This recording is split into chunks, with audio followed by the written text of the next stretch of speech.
जेब खाली हो फिर भी मैंने मना करते नहीं देखा। हमने पिता से अमीर इंसान नहीं देखा। हेलो दोस्तों, मैं सोनपरी आज फिर से आपके पास एक छोटी सी प्यारी सी कहानी लेकर आई हूँ। बहुत ही प्यारी सी कहानी है, सुनिएगा ज़रूर। एक पिता की ये कहानी जो अपने बेटे को हमेशा पढ़ने के लिए कहते हैं। उनका बेटा इंजीनियरिंग कर रहा होता है। वह हमेशा कहते हैं, बेटा अच्छे से पढ़ाई करो, तुम अच्छा इंजीनियर बनो।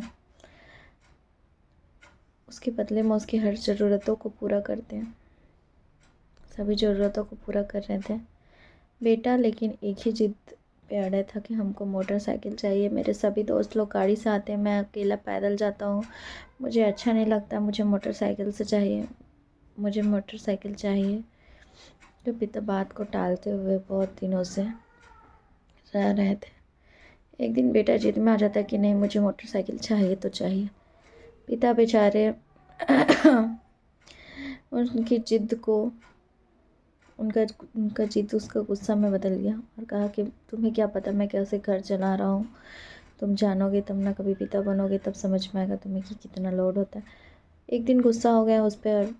उनका बेटा गुस्से में सोचा कि ठीक है, आज पिता मुझ पे गुस्सा हुए हैं तो आज मैं घर छोड़कर चला जाऊंगा। और एक दिन शाम हुआ होता है, उनके पिता और उनकी माता दोनों बाज़ार गए हुए होते हैं और वह लड़का सोचता है कि आज मौका सही है, मैं निकल ही लेता हूँ, मुझे नहीं रहना इन लोगों के साथ जो मेरी एक इच्छा को पूरी नहीं कर सकते। वह सामने टेबल पे देखता है तो उनके पिता का पर्स टेबल पे ही होता है। वह कहता है चलो पैसा भी मिल गया, अब क्या चाहिए। वह पर्स उठाता है और जल्दी जल्दी में पिता के ही जूते पहन कर चल देता है। आगे चलता है तो उसे नज़र पड़ता है कि मैंने तो अपने पापा का ही जूता पहन के आ गया। गुस्से से वह जूता खोल के वहीं फेंक देता और नंगे पाँव चलने लगता है। नंगे पाँव चलते चलते उसके पैर में कांटा चुभ जाता है और उसका पैर दर्द देने लगता है। थोड़ी देर सोचता है कि थोड़ी देर सड़क पर बैठकर वो रेस्ट कर लेते हैं और थोड़ी देर सड़क के किनारे बैठकर वह रेस्ट करने लगता है और सोचता है कि सबसे पहले मैं अस्पताल जाता हूँ, इलाज करवाता हूँ, उसके बाद पैसे को देखूँगा उड़ाना है कि क्या करना है। फिर उसका मन में ख्याल आता है कि पहले पर्स देख तो लो कि क्या है, कितना है। वो पर्स निकालता है तो उसमें सिर्फ 100 का नोट होता है, बाकी सब कागज़ ही होता है। कुछ लोन के पेपर होते हैं, कुछ बिजली का बिल होता है और एक अखबार में निकलता है कि अपने पुरानी स्कूटर बेचिए और नए बाइक लीजिए। उसका एडवर्टाइजमेंट होता है।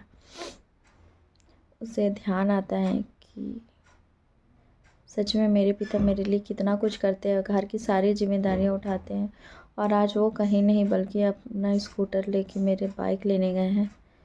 उसका मन बहुत अंदर अंदर पछतावा होने लगता है। वह दौड़ के घर जाता है पर वहाँ तो कोई होते नहीं है। फिर वह अखबार में देखता है, वहाँ का एड्रेस देखता है और उस एड्रेस पे पहुँच जाता है और अपने पिताजी के पैर को पकड़कर माफ़ी मांगने लगता है और कहता है पिताजी मुझसे गलती हो गई, मुझे माफ़ कर दीजिए। मुझे नहीं चाहिए कोई भी बाइक, मुझे यही स्कूटर ही चाहिए। इस स्कूटर से हमारी कितनी यादें जुड़ी हैं। बचपन में मैं इसी स्कूटर से स्कूल जाया करता था। मुझे नहीं चाहिए कोई बाइक, नहीं चाहिए, मुझे माफ़ कर दीजिए। पिताजी उसे उठाकर गले लगा लेते हैं। ये कहानी का सार हमें यही समझाता है कि कभी अपने माँ बाप के परेशानी को समझना भी हम बच्चों का कर्तव्य होता है और हमें समझना ही चाहिए। हर इंसान को समझना चाहिए। माँ बाप की आंखों में आंसू दो ही वजह से आते हैं, जब लड़की घर छोड़कर जाती है और जब लड़का मुंह मोड़ लेता है। तो अपने माँ बाप को खुशी की वजह बनिए, आंसू की वजह मत बनिए। और अंत में हम यही कहेंगे, ऊपर वाले के आशीर्वाद के साथ, खुद की मेहनत के साथ कर दिखाओ कुछ ऐसा जिसे इतिहास बन जाए। तो रोज़ सुनिए हमारे साथ एक छोटी सी प्यारी सी कहानी। धन्यवाद।